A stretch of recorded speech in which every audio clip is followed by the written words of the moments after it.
নমস্কার, আমি হলাম কাঞ্চনা আওয়াস্তি আর আপনাদের সবাইকে স্বাগত জানাচ্ছি ক্রাইম চক্রের একটা নতুন এপিসোডে, একটা নতুন কাহিনী নিয়ে।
মনে হচ্ছে আজকে একটু বেশি হয়ে গেছে। আমি বাড়ি যাব কি করে? অটো দেখতে পাচ্ছি না, কোনো মানুষও তো দেখছি না।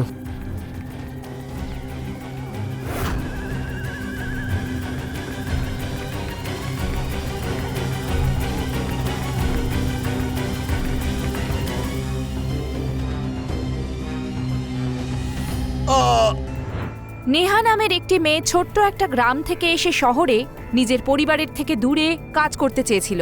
তার বন্ধু কিশোর কোনো একটা পার্টির পরে বাড়ি পৌঁছতে গেছিল আর পৌঁছে দিয়ে বেরিয়ে যায়, কিন্তু এই সব কিছু কেউ একটা লুকিয়ে লুকিয়ে দেখছিল।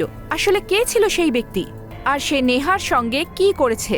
অন্যদিকে কিছুদিন পরেই একজন ব্যক্তি নিজেরই বন্ধুদের সঙ্গে নেশা করে নিজের বাড়ির দিকে যাচ্ছিল।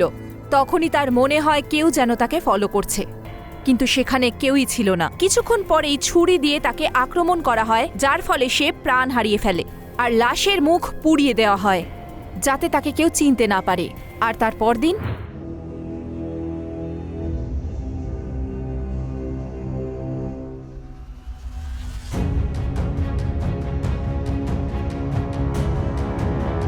কি হলো স্যার? এখানে একটা সকালে লাশ পাওয়া গেছে। বডি শনাক্ত করা খুবই কঠিন ছিল। মুখটা খুবই খারাপভাবে জ্বালিয়ে পুড়িয়ে দেওয়া হয়েছিল আর ঘাড়ে আর শরীরে কোপানো হয়েছিল। বডি কোথায়? স্যার, আমি বডিটা পিএমের জন্য পাঠিয়েছি। স্যার, আপনাকে ইনফর্ম করেছিলাম, কিন্তু একটু লেট হয়ে গেছিল স্যার। এখানে ভিড় হয়ে গেছিল, তাদের সরাতে একটু সময়ও লেগেছে। মার্ডারটা কখন হয়েছিল? স্যার, এক্স্যাক্ট টাইমটা বলতে পারছি না, হয়তো রাতের দিকেই হয়েছে। আশেপাশের কেউ কিছু দেখেছে? না স্যার, আসলে অনেক রাত অবধি এই গলিতে কেউ যাওয়া আসা করে না, কারণ লুটপাট আর মারপিটের অনেকগুলো কেস আছে এই রাস্তায়। স্যার, তার উপর এই গলির মুখে একজন মাতালকে একটা লোক যেতে দেখেছিল, হয়তো সেই খুন হয়ে গেছে। আর কোনো ইনফরমেশন? না স্যার। একজন নেশাখোর তো নিজে ছুরির ওপরে গিয়ে পড়তে পারে না, আর না নিজে নিজের মুখ পোড়াবে। হতে পারে কেউ এখানে এসেছিল। একটা কাজ করুন, আশেপাশে জিজ্ঞেস করুন যদি কেউ দেখে থাকে। হ্যাঁ স্যার।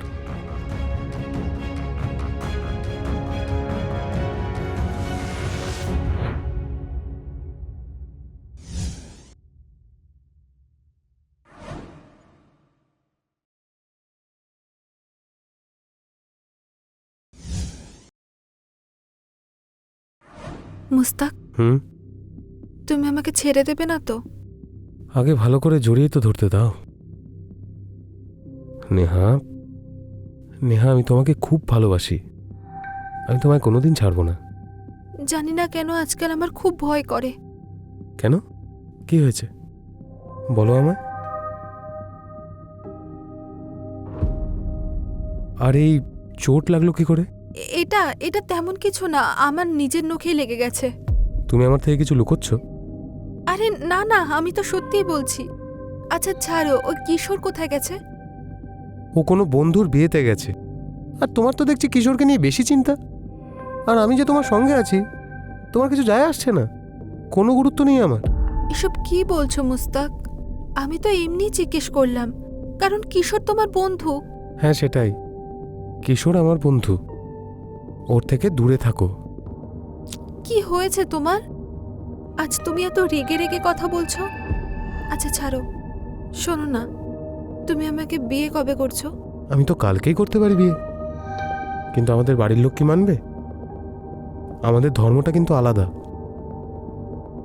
পালিয়ে যাই আমরা? এত তাড়াহুড়ো তোমার বিয়ে করার? আগে ভালো করে ফুলসজ্জাটা হয়ে যাক।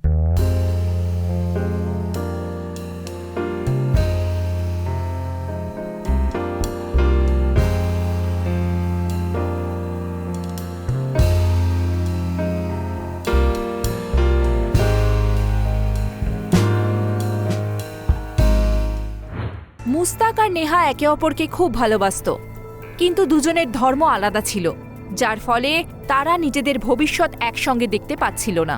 কিন্তু তাতে ওদের ভালোবাসার কোনো অভাব ছিল না। মুস্তাক একটু রাগী প্রকৃতির মানুষ ছিল, কিন্তু যেরকম আমরা দেখলাম যে নেহাকে পিছন থেকে কেউ ছুরি দিয়ে আক্রমণ করে। আসলে কি ঘটেছিল? নেহা তো জীবিতই ছিল, তার কিছুই হয়নি, সামান্য আঘাতটুকুও লাগেনি। আর এই যে লাশটা পাওয়া গেছিল, এটা কার ছিল? তাহলে কি নেহা আর মুস্তাকের সঙ্গে এই ঘটনার কোনো সম্পর্ক ছিল, নাকি এটা অন্য কোনো কাহিনীর অংশ ছিল? পুলিশের তদন্তের ফলে লাশের শনাক্ত হয়ে যায়। তারপর হ্যাঁ স্যার, আমরা চেষ্টা করছি। Okay sir. জয় হিন্দ স্যার। জয় হিন্দ। বডি শনাক্ত করা গেছে। এই হচ্ছে পিএম রিপোর্ট। কার ডেড বডি? সুবোধ কুমার নাম ছিল ছেলেটার। কয়েকদিন আগে এই শহরে এসেছিল। আমি ওর ব্যাপারে খোঁজ খবর নেওয়ার চেষ্টা করেছিলাম, কিন্তু কিছু পাইনি এখনো। ও কোথা থেকে এসেছিল? বীরপুর গ্রামের ছেলে। কয়েকদিন আগেই এখানে শিফট হয়েছিল। স্যার, শিফট হওয়ার কারণটা এখনো জানি না। ওর কল ডিটেলস আর লোকেশন অ্যাড্রেস? স্যার, ওর নাম্বারটা নতুন ছিল। এই নাম্বারটা এখানে এসেও নিয়েছিল, সেজন্য তার ফোনে বেশি কল তখনও আসেনি। কিন্তু স্যার, যেদিন ওর খুন হয়েছিল সেদিন একটা নাম্বার থেকে ওর নাম্বারে ফোন এসেছিল। কোন নাম্বার থেকে ফোন এসেছিল?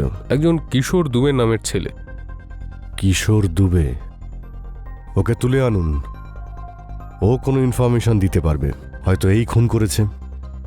প্রায় লোকে নেশার ঘরে নিজের জ্ঞান হারিয়ে এই রকম কাজ করে ফেলে। স্যার, আমি একটা টিম কিশোরের বাড়িতে পাঠিয়ে দিয়েছিলাম।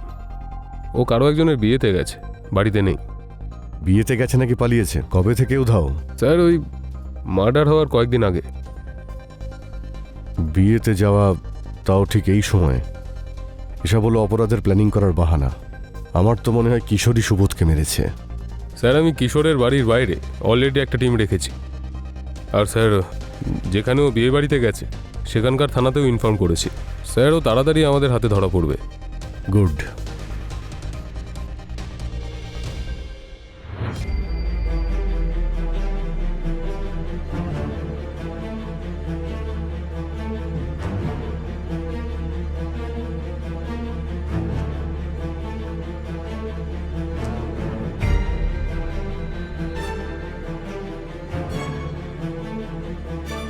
এই দাঁড়া, দাঁড়া, দাঁড়া, দাঁড়া বলছি, দাঁড়া।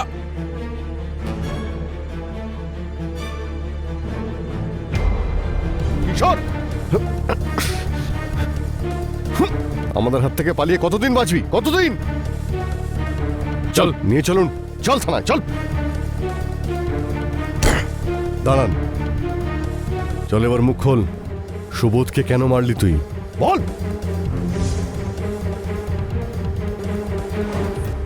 কোন সুবোধ স্যার? আচ্ছা, তুই এখন সুবোধকেও চিনতে পারছিস না? কিছুক্ষণ পর আমাদেরও তো চিনতে পারবি না তুই। আমার মনে হচ্ছে স্যার ওর মাথায় কোনো চোট লেগেছে, সেজন্য স্মৃতিশক্তি হারিয়ে গেছে। পুলিশকে দেখে অনেকেরই স্মৃতিশক্তি চলে যায়, কিন্তু যখন মার শুরু হয় না, আবার ফিরেও আসে। স্যার আমি সত্যি বলছি, আমি জানি না, আমি কিন্তু মারিনি ওই সুবোধকে, সত্যি বলছি স্যার। স্যার ওর স্মৃতিশক্তি তো ফিরে এসছে আবার, লাঠির বাড়ি না খেয়েই। ও তো সুবোধকে চিনতে পারছে। এবার আস্তে আস্তে সব সত্যিটাও বলবে। কি কিশোর? স্যার আমি সত্যি বলছি, আমি সুবোধকে খুন করিনি, আমার কথা বিশ্বাস করুন স্যার। তাহলে সুবোধের ফোনে শেষ কলটা তোর নাম্বার থেকে কেন গেছিল?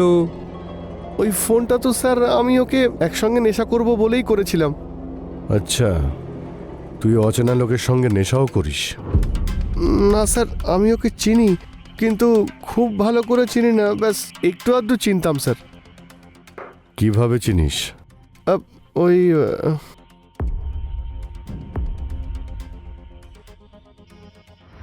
কিশোর কিছুদিন ধরে পুলিশের চোখে ধুলো দিয়ে বেড়াচ্ছিল আর বিয়ের বাহানা করে বাড়ি থেকে গায়েব ছিল। পুলিশের টিম জাল বিছিয়ে কিশোরকে গ্রেফতার তো করে ফেলেছিল, কিন্তু সে নিজের অপরাধ স্বীকার করতে প্রস্তুত ছিল না। কিশোরের মতো মোটা চামড়ার অপরাধী কখনোই পুলিশের সামনে সহজে নিজের মুখ খুলতে চায় না। কিন্তু কিশোরের সঙ্গে সুবোধের কি শত্রুতা থাকতে পারে? কিশোরের বক্তব্য অনুযায়ী ও সুবোধকে খুব একটা ভালো করে চিনত না। তাহলে ও সুবোধকে কেন খুন করলো? নাকি ও নির্দোষ ছিল? এই হত্যার পিছনে অন্য কোনো কারণও থাকতে পারে। পুলিশ জিজ্ঞাসাবাদ চালিয়ে যাচ্ছিল। কিশোরের বাড়ির তল্লাশি নেওয়ার পরে পুলিশ একটা ছোড়াও খুঁজে পায়। এটাকে ফ্যাক্স করে দিন। Yes sir. স্যার, হুম, কিশোরের বাড়ি থেকে যে ছুরিটা আমরা পেয়েছিলাম সেটা মার্ডার ওয়েপন নয়। কি বলছেন কি? হ্যাঁ স্যার, কিশোর বেল পেয়ে গেছে। স্যার, ওর এগেনস্ট তো আমাদের কাছে কোনো প্রমাণ ছিল না রিমান্ডে নেওয়ার মতন। কিন্তু এভাবে তো কিছুই করতে পারবো না। স্যার, আমি কয়েকটা তথ্য নিয়ে এসেছি, তাতে হয়তো কিছু জানা যাবে। কি সেটা? স্যার, সুবোধ এই যে সিমটা ব্যবহার করছিল সেটা নতুন ছিল। ওর আগের নাম্বারের ডিটেলসটা আমি বার করেছি, তখন জানতে পারলাম যে ওই নাম্বারে বারবার কল আসছিল আর যাচ্ছিল, আর সেই নাম্বার থেকে কিশোরের কাছেও ফোন যাচ্ছিল, আর সেটা হলো নেহা নামে একটা মেয়ের নাম্বার। নেহা? চলুন ওকে গিয়ে জিজ্ঞাসাবাদ করে দেখি, যদি কোনো সূত্র পাওয়া যায়। চলুন। তোমার কোনো তুলনাই নেই। যখনই তোমার সাথে দেখা হয় আমি না সমস্ত ক্লান্তি, সমস্ত রকম টেনশন সব ভুলে যাই। আচ্ছা, তো সেই জন্য দেখা করতে আসো তুমি? না শোনা, তুমি তো আমার প্রাণ। এখন আবার কে আসলো? কে ডিস্টার্ব করতে এলো বলো তো? দাঁড়াও দেখে আসি। না, তুমি দাঁড়াও, আমি দেখে আসছি।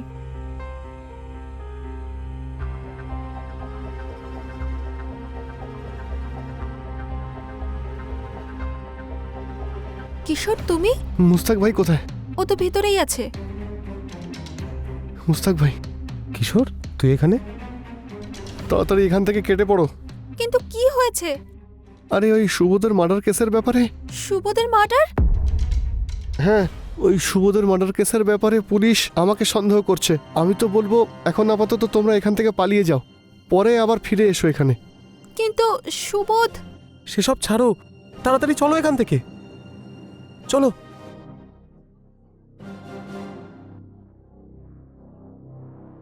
কোথায় পালাচ্ছ?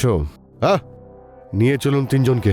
চল চল চল চল চল ও, চল। আরে স্যার আমি তো শুনুন। কিশোর পুলিশের হেফাজত থেকে মুক্ত হতেই মুস্তাক আর নেহার কাছে কেন গেছিল? তবে কি নেহা আর মুস্তাক ওই হত্যার সঙ্গে জড়িত? নেহার কথা শুনে তো মনে হচ্ছিল যে ওই হত্যার ব্যাপারে কিছুই জানে না। কিন্তু মুস্তাক আর কিশোর কি এই হত্যার সঙ্গে জড়িত আছে? তাহলে এই হত্যার কারণ আসলে কি হতে পারে? কেন মুস্তাক আর কিশোরকে এই পদক্ষেপ নিতে হয়েছিল? আর সুবোধের সঙ্গে নেহারই বা কি সম্পর্ক ছিল? অনেক প্রশ্ন আমার মনেও উঠছে। পুলিশ যখন তিনজনকেই কাস্টাডিতে নিয়ে জিজ্ঞাসাবাদ শুরু করে তখন পুরো গল্পটা সামনে আসে। এবার তোমাদের মধ্যে কে স্বীকার করবে যে সুবোধের আসল খুনি কে? কেন ওকে মেরেছো বলো। স্যার এইসব কি হচ্ছে? আমি কিছুই জানি না। আচ্ছা, একটা নিষ্পাপ ছেলেকে খুন করে বলছো আমরা কিছুই জানি না? সুবোধের কল লিস্টে সব থেকে বেশি ফোন তোমার নাম্বার থেকে গেছিল সেদিন, বলো। ও নিষ্পাপ ছিল না, রেপিস্ট ছিল। কি রেপিস্ট? এসব কি বাজে বকছো? কাকে রেপ করেছিল? স্যার আমাকে। কিন্তু সত্যি আমি সুবোধের হত্যার ব্যাপারে কিছুই জানি না। আমি মেরেছি ওকে। সেদিন কি হয়েছিল তাড়াতাড়ি বলো। স্যার সুবোধ আমার এক্স বয়ফ্রেন্ড ছিল, আর একটা সময় আমি ওকে খুব ভালোবাসতাম। কিন্তু যখন আমাদের ছাড়াছাড়ি হয়ে যায় তখন থেকে আমাকে শান্তিতে থাকতে দেয়নি ও। সেই জন্য গ্রাম ছেড়ে আমি এই শহরে চলে আসি, কিন্তু ও এখানেও আমার পিছন পিছন চলে আসে।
তুমি অচেনা পুরুষদের সঙ্গে ঘোরাফেরা আনন্দ করা, এই জন্য তুই আমাকে ছেড়ে দিয়েছিস না?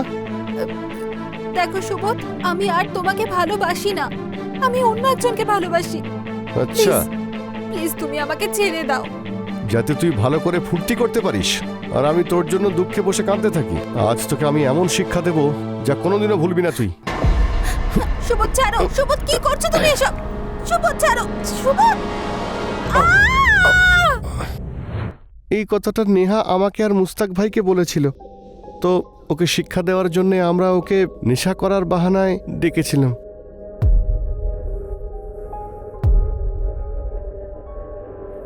তারপরে আমি ওকে অনেক বোঝানোর চেষ্টা করেছিলাম যাতে বিষয়টা আর না এগোয়, কিন্তু ও মানতেই চাইছিল না।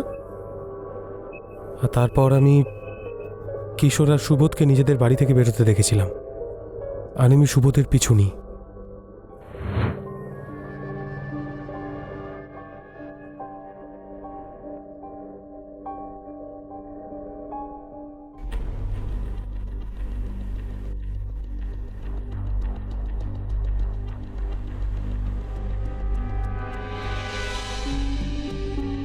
মনে হচ্ছে আজ একটু বেশি হয়ে গেছে। বাড়ি যাব কি করে?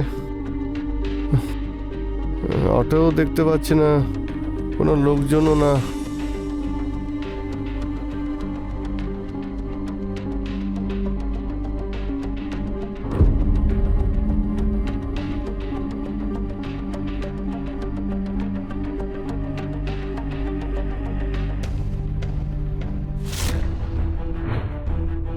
সুবোধ যখন নেহাকে রেপ করেছিল তখন আমাদের সাহায্য নিতে পারতে। পুলিশ ওকে কঠোরতম শাস্তি দিত। আইন নিজের হাতে নেওয়ার কি প্রয়োজন ছিল? এবার বাকি জীবনটা জেলে বসে কাটাও।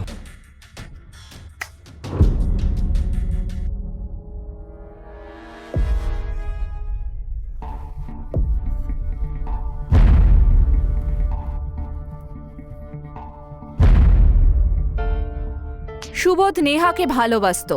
যখন ওদের সম্পর্ক শেষ হয়ে যায় তখনও সুবোধ নেহাকে বিরক্ত করা ছাড়েনি। এটা খুবই খারাপ বিষয়। যদি কোনো মানুষ নিজের ইচ্ছেতে কোনো সম্পর্ক বজায় রাখে আর সেই সম্পর্ক এগোতে পারে না, তখন মানুষের মনে ঘৃণার জন্ম নেওয়া স্বাভাবিক নয়। সত্যিটাকে মেনে নিয়েই জীবনে এগিয়ে যাওয়াই উচিত কাজ। আমরা স্বাধীন দেশের নাগরিক, যেখানে প্রত্যেকটা মানুষের নিজের জীবনসঙ্গী বেছে নেওয়ার অধিকার আছে। সুবোধ এই বিষয়টা সহ্য করতে পারেনি, আর তাই সে নেহার সঙ্গে কুকর্ম করেছে, যার ফলে রেগে গিয়ে মুস্তাক সুবোধকে হত্যা করে ফেলে। এই কাহিনীতে একটা অপরাধ আরেকটা অপরাধকে জন্ম দেয়, আর 4টে জীবন নষ্ট হয়ে যায়। পরের এপিসোডে নতুন কাহিনী নিয়ে দেখা হবে। ততক্ষণ পর্যন্ত জয় হিন্দ।